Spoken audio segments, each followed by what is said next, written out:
the rest of you, I'm curious how the news arrived here with you guys. And this is, forgive the segue here, from light stuff to heavier stuff. But Dwayne Wade, having Dwayne Wade attached to kidney cancer, volunteering that, made me feel some of the same things that I felt when Randy Moss had to leave everything he was doing in broadcasting.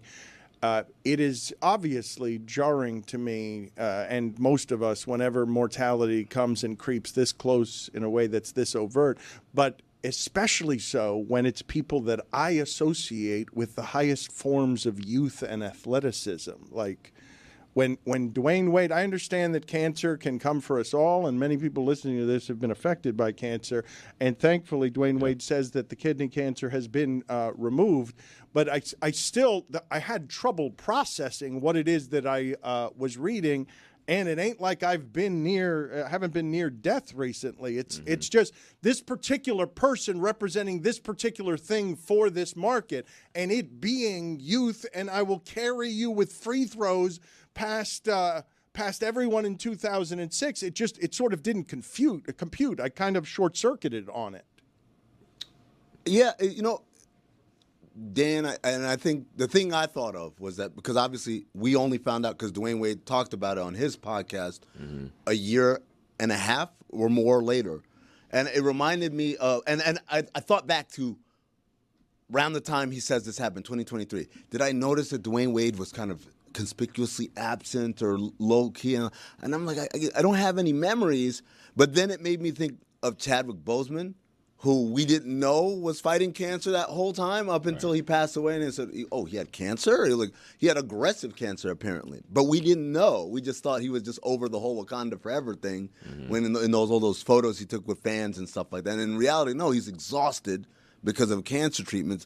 And that was the thing that really kind of got me thinking, like, wait a second. Dwayne Wade's been walking around, making appearances, TV, as owner of the Utah Jazz, all those things, and we just didn't know that whole time he was dealing with this. As competitive in his post-career as he was during his basketball career, Dwayne Wade has been, gluttonous about consuming opportunities and competing in the content space for I'm still Dwayne Wade that has value. I didn't see him disappear either. The work can help in those circumstances. The busy can help. It can keep you sort of medicine every day to be getting up for something when you're scared. Except you got to, I mean, that's some real strenuous work conditions to be. I'm working while I'm trying to beat cancer. So were his previous work conditions. Like, I'm not saying he was sick. Too. Yeah. But we knew that he was making his final album, and that it was like a love letter to his fans to kind of explain to them what was happening.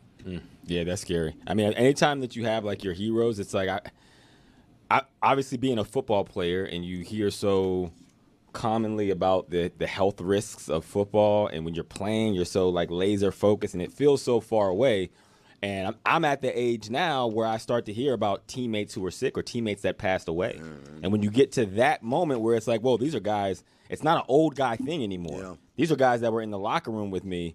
It does hit you like much different. And when you hear D Wade talk about it, it kind of felt like that, because it's like, to your point, this is at times the Superman. You know, the crazy one about that, Andrew, is we get a lot in the NBA where guys, because they are large human beings, their heart just gives out. And everyone always seems to think, oh, it's a retired guy, you know, you probably let yourself go. And I'm talking like Sean Rooks is the name that always comes to mind. Yeah. Sean Rooks was a dude that didn't ate well, eat clean, right? He didn't smoke, he didn't drink, exercise all the time, right? And he was on a coaching staff, which means every year, you know what happens at the first day of training camp. What do? We all do physicals, right? Yep. Everybody, staff, players, everything. So this is someone not only doing all the right things as far as how to live a healthy lifestyle, but was getting the checks and balances on at least a yearly basis, regularly. Yeah. And then it's just like that. And that's the stuff that it's kind of humbling when you think of just the mortality of it. Man, there ain't no control we have over any of this stuff, man. Sure, we can do certain things, but you don't control it. Yeah, no, man. You're just trying to mitigate risk is what you're doing. Yeah, I mean, I've had moments where I've had health scares, like in retirement, And to your point, coming face to face with your, the potential of mortality is very, very heavy. I'm just grateful that Dwayne Wade spoke about this so publicly. Down here in Miami, obviously Alonzo Mourning went through issues with his kidneys as well.